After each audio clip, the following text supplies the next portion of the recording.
Hello, Matt. Welcome to Smarter Markets, and thanks for joining us at IETA's North America Climate Summit 2023. Well, Dave, it's great to be here. Thanks for having me. It's a beautiful day outside New York, but I'm actually happier to be inside.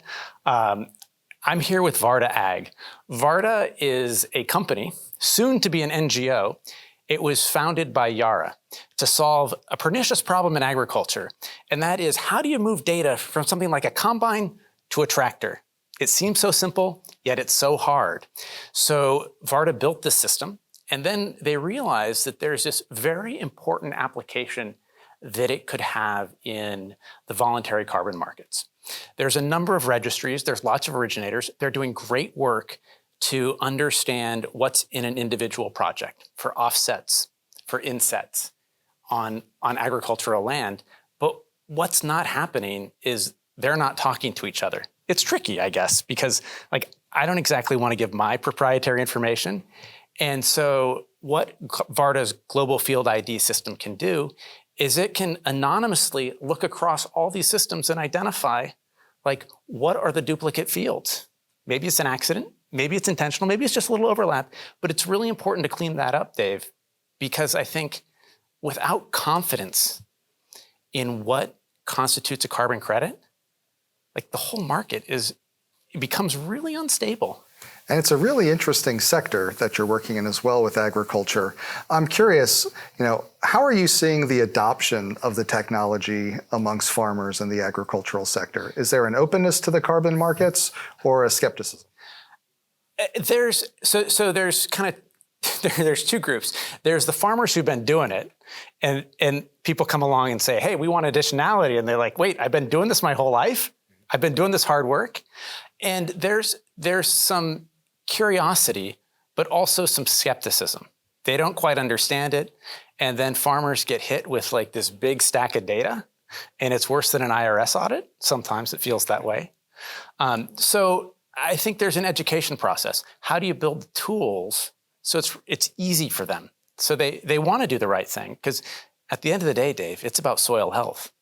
Carbon in the soils means it's going to produce more crops. It means they're going to have to spend less on fertilizer, which means there's going to be fewer emissions for every unit of output. So farmers want to do it. It's just, kind of getting the sand out of those gears and getting the system to work. Right. And I'm curious, because there's been a little bit of sand in the gears this year when you look at kind of media coverage, a lot of challenges, both, operationally in the more compliance markets, the Article 6 markets, trying to get those operationalized, and then also in the voluntary carbon markets, where there have been questions raised about credibility, reputation on certain projects. I'm curious, how does that impact the people you work with and your own business? Well, frankly, I think it screams out the need for it. I don't know if you saw, BCG came out with a report on the quality of carbon markets earlier this month. And if you look at that analysis, it shows from the highest quality credit, the customer willingness to pay, how much they're really willing to pay for it. So the highest quality to the lowest quality, there is more than 95% difference.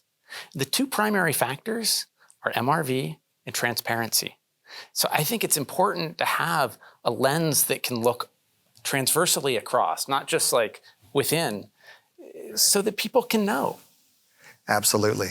And one question I'm asking everyone is, conference, no matter how wonderful the panels are, a lot of the most interesting conversations occur in the hallways, occur kind of at the coffee breaks. So I was curious, are there any ideas you've come across that you're like, oh, that's really interesting? Gosh, there's so much to just get excited about. I was talking with a former colleague that I worked with at Indigo, who's reforesting, buying Brazilian land in the Amazon and reforesting it. There's just a lot of creativity. And I think, going back to the concerns you raised about questions, that's also what's exciting, is there's a lot of proverbial white space. There's opportunity to innovate. Whereas, 10, 15, 20 years from now, that's not going to be there. There's going to be a template and people need to follow that. And so it's exciting to me to see where people are coming up with new ideas and aren't just following what everyone else is doing. Right. And to address the questions and to unleash that creativity that's out there, what do we need? Is it a new technology, new tools, new standards? If you could pick one thing that, like, if it happened over the next year, that would be transformational, what do you think would it be? I think there's a lot of tools and standards there. It is a willingness to collaborate, to not have it's like my way and this is my precious thing. It's like to be open. And yeah, obviously Varda's building tools that can enable that openness. But if there's not that openness and willingness to collaborate, like we're not a team. Like imagine a basketball team and everybody wants to hog the ball. Like it's no fun and it doesn't work. It's a good way to lose games. Right. Well, thanks for taking the time to sit down with us. Really enjoyed hearing more about you and the work you're doing at Varda. I hope you enjoy the rest of the conference. Dave, it's a real pleasure. Thanks for your time. Take care. Thanks, Matt.